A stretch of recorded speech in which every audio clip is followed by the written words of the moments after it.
Today's episode has some high-end spring crafts using Dollar Tree supplies that I am really excited to share because they are the most random things we're going to be using to make these crafts. Welcome into my craft room. I'm Heidi with Heidi Sonboul DIY. I'm so grateful you're here, my crafting friends. Thank you all so much. Now let's make something beautiful for our homes. For this project, we're starting with 2 Christmas balls, one a little bit bigger, one a little bit smaller, a craft stick, this adorable scalloped container from the kitchen section at the Dollar Tree, and some floral moss, as well as a piece of foam. Now we're going to add some more things to it towards the end, but that's what we're going to start with. First thing, we're going to need to remove the sticker off of our container, and I took it outside to spray paint it white. You can spray paint it whatever color. Then I took the Christmas larger ornament and I cut off the part that holds on the prong holder that you can use to hang up your ornament on the tree. And I'm using my hot glue gun to make a larger hole on the bottom and the top. So that way we can run the craft stick all the way through it to be able to turn this into a high-end spring bunny topiary. I am so excited to share this project with you because it's so easy to make and it is so high-end and beautiful when we're done, especially because topiary bunnies right now are pretty popular and they're really expensive. Then for the second smaller ornament, I obviously took off the silver cap. I used some E6000 first, put it on, and then I used hot glue going up and down, a zigzag motion. I know I'm a little off screen on this part, but I zigzagged back and forth, making sure I was locking those two together so that E6000 inside could dry and lock it in long term. Now we're going to move on to getting the moss onto the ornament ball. I like to do a zigzag all over and I kind of just smear around the glue the best I can. And then I'm laying down the flattest sheets. I actually kind of made a couple flat sheets. You can kind of see right there next to my hand. So that way when I put it down, it's not bulky and clumpy where I'm having to pull off extra pieces. So it lays on there nice and flat. You're going to pat it down. Once you've gone all over the 2 ornaments, we're going to take our scissors and give it a haircut. I actually always love this part. I've said it many times here on my channel. I think it's so fun when I get to give it a haircut. By the way, I give all my kids haircuts. My husband, my 2 boys, and my daughter. I've always been the one who did haircuts because it would just save us money when we first started having kids, and I got pretty good at it. So I just think it's kind of fun that I get to give my little topiary a haircut. Leave a comment down below to let me know, do you give haircuts in your home? It's like one of the many tasks that moms do. Now we're going to move on to adding in the foam into the container that I spray painted white. I'm using E6000 and hot glue, as well as hot glue on top and then covering it with the Spanish moss. Now I took my topiary stick, I pushed it down in there first, and now I'm adding in the hot glue. I wanted to make sure that that foam had the glue down in there to really lock in the stick into the foam, because after a while, some of these topiary decorations can get a little loose. Go ahead and pop that into the foam. Now we're going to work on the ears for the bunny. I'm taking these long burlap pieces of fabric and I did the shape of an ear for the bunny, or a cat eye shape. You could definitely use a pencil or a marker to trace it out or make a template, but I'm just going to freehand this part because, I don't know, I feel comfortable doing it. Whatever is comfortable for you, trace it out, go freehand with the hot glue, and then cut it out. Now we're going to attach those ears to the top of the bunny. Remove some of that moss, enough where you can get down to the ornament. You can see here in this view that you can still see some of the moss, but it's definitely getting down into the ornament. And then I'm going to take some of that existing moss and kind of sneak that all around the ear. I kind of created a little bit of a flap, like a little lip, so it gives it more to hold on to. And then I covered up that little flap with some of the moss. This is where it's going to start getting really cute. On the back side of the bunny, we're going to create a little bit of a hole again. We're going to add a cute cottontail because we can't forget that. And then up at the neck, going back around the front side, we're going to take a ribbon, wrap it around that neck, add on some more glue, and put on whatever bow you see fit for your theme, for your color of your home. Glue that right into place. Then, this is all optional, whatever you want to do. I'm going to add on some pink florals. I thought this would be so pretty. I love pink in the spring. On the front of the container, I'm going to be taking one of these garden tags. I just simply snapped off the stick from the back of it, and I'm gluing that right on. And then to the bow, I decided to add a satin pink bow right on top. These ribbons are all from the Dollar Tree. And then to finish the look, would it be a Heidi craft without a button? I added a gold button, and I am so thrilled to decorate my home with this piece. I hope you give this one a try. It is so fun to make.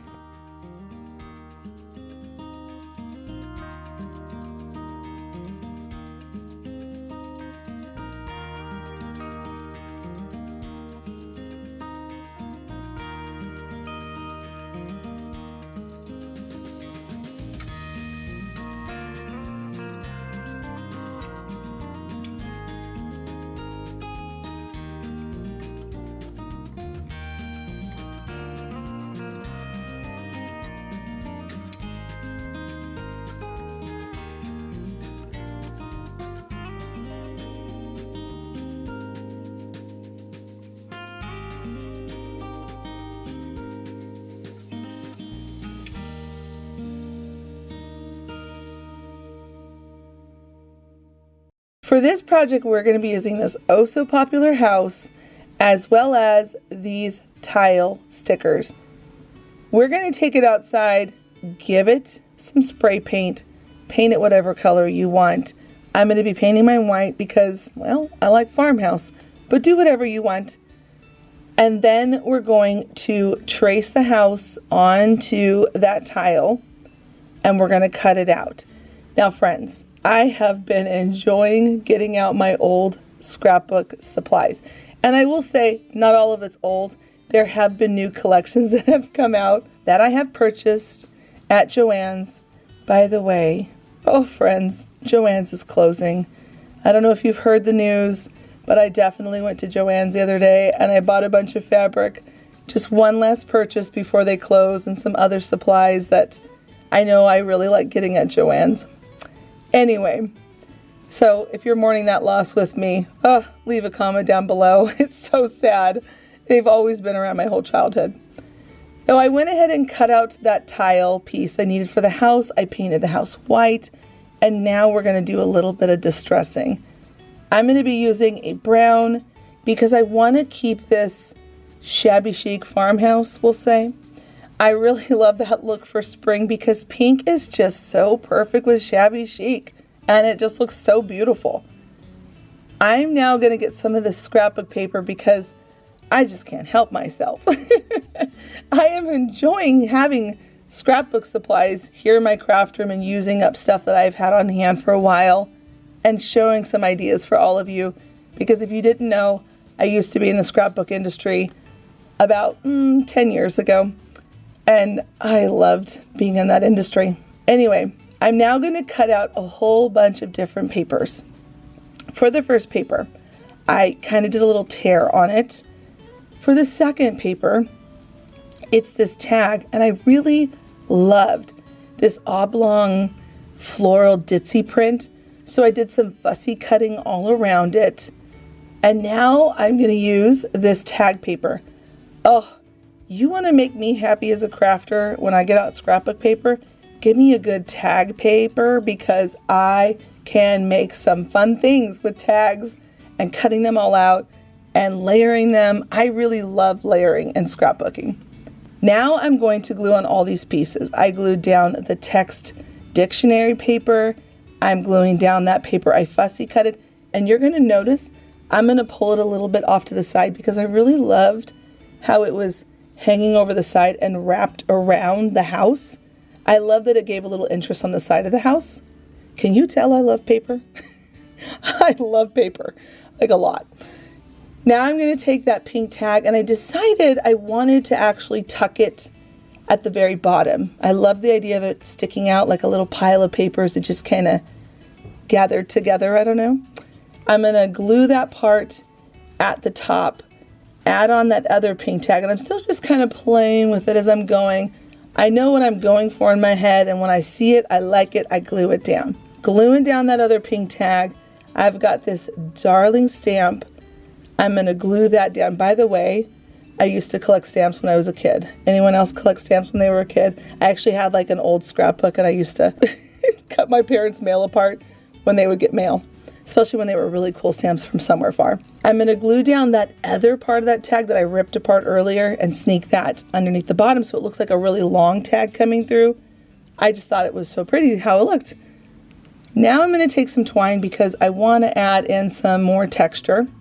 I feel like it goes really well with the tile and the distressing on the tile. I'm just wrapping it around twice, tying a simple knot, and then cutting off that extra twine that we don't need. But I am going to leave those just a little bit long because I'm going to now take some foam tape. I'm going to layer that foam tape up on this chipboard flower piece, and then I'm going to kind of make the knot of that flower hit just perfectly between the foam tape so I can create some depth and height and texture. All the fun things about scrapbooking. Now I'm going to distress just a little bit. Skip this part if it's not for you, but I really had fun doing it. I'm adding some brown paint with cinnamon. This is so much fun using cinnamon because it makes your entire room smell so good, and I happen to really like the smell of cinnamon. So I'm just decorating with a little bit of this distressing around the edges, and when it's done, it looks so shabby chic farmhouse and high-end. I could totally see this in a boutique for way too much money, and I made it for just, I don't know, pennies, maybe $2.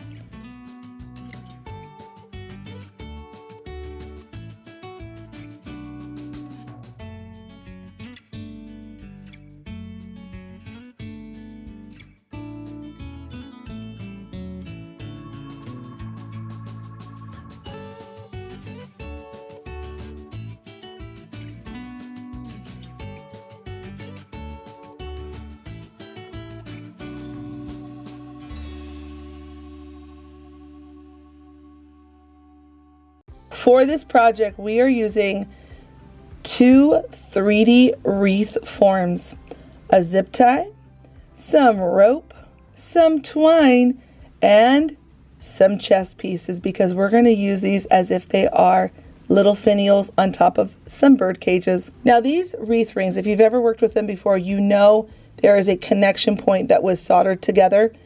We're going to break it, and then on the largest one that has those little hooks, those little loops to run it through, I'm just simply cutting those off, cutting the wire down to the size that I want my bird cage to be. And I'm going to bend one end off to the right and one end up because we're going to connect those ends together to create a ring. Now, once I've got that connected and pinched down with my wire needle nose pliers, I'm now moving on to the top of the bird cage. Now, because you can feel when you run your finger across, you can feel it where that wire connection is. Half of that ring, you're not going to want to work with that side because it easily bends and breaks. You're going to want the other side of the ring where you're going to be able to bend it into almost like a cat eye shape or a bunny ear. Now at this point, we need 4 of those. At this point, I'm going to take each one of those and curl out the wire ends. So that way we can hook it onto the circle we made earlier. I know this sounds complicated, but it's so easy. Just keep watching. I promise you're going to start seeing it all come together in like 2 more steps. I'm pinching that into place, and to hold the wire so it's not going all wonky and crazy on you, I'm adding a little bit of hot glue. You're not going to see it by the time we finish. That hot glue is going to be camouflaged with the rope. I am doing crisscross with the first 2, and then moving over to those empty spaces and going crisscross with the other 2. That way, when you're all done, you will have 4 wires on the side of your bird cages all coming up to the center. So the first crisscross, rotate a little bit, the other crisscross. I hope that makes sense. Once everything's glued into place, we're going to just kind of shift around those wires just a little bit and then zip tie them all at the top to secure them and make them nice and sturdy. Do not cut all the way down to the end of that zip tie lock. I left a little bit on there because we're going to put our chest piece up there for the little handle for the finial at the top of the bird cage. Now this is where we're going to clean it up and it is going to start looking beautiful farmhouse. I'm using some rope, I'm gluing it in place, and I'm just going to coil that around and around and around. I don't know, this part took me maybe like 10 minutes at the most, but I was being pretty meticulous. It just depends on how tight you want your rope. I highly recommend using these clips. When you clip them into place, every time I got to that junction of the wire cage coming down, I added glue right there on that wire, and then I clipped it into place to hold it while the glue was drying, and it allowed me to keep twirling that rope around it without it coming unraveled. When you get to the very end, add some glue, clip it in place, cut off the extra that you're not going to need, and then you don't have to do this part, but I don't want to see the zip tie at the top. I feel like it kind of ruins the project. I'm going to take this twine, tie a knot, and then I get a little off camera on this part. I apologize. But basically you're going to just twirl it all up in that area until you can't see the zip tie. And then tie a knot, cut off the extra, and you're not going to even see the knot parts because you're going to put that chest piece on top. And I'm going to be using the king and the queen piece. By the way, I don't know how to play chess. I'm really great at checkers, but I never learned how to play chess because, well, I just did it. So I'm going to use some E6Ls and some hot glue. Look at this thing. You could stop here if using that rope with the black, if that's your jam, stop there. But I wanted mine to be white because I really like farmhouse white. That's just me. I took it outside, I spray painted it white, and I did want some of the spray paint to get on the rope. I had the intention to make it look rough. We're going a little bit more rustic with this, but just wait. I know not everyone's rustic farmhouse. Just hang in there. I promise this is going to turn out so cool when we're done. I added some paint to the rope with the popsicle stick. Maybe skip that if that's not your thing. Or you could even like put some painter's tape around the rope if you don't want to get any paint on it. Whatever is happiest in your heart as a crafter. I'm now coming in with brown paint and cinnamon because it smells so good. Why not? I'm going to tell you why. I use cinnamon because when it dries, it has that gritty feel to it where it makes it feel like actual rust. So I'm just going to go around all over the birdcage to spots I think that needs it. And when it's done, friends, it looks like something that you would pay top dollar in a beautiful decor store. And you just basically made this thing for like $3.50. That's it, about $3.50. Isn't it so pretty?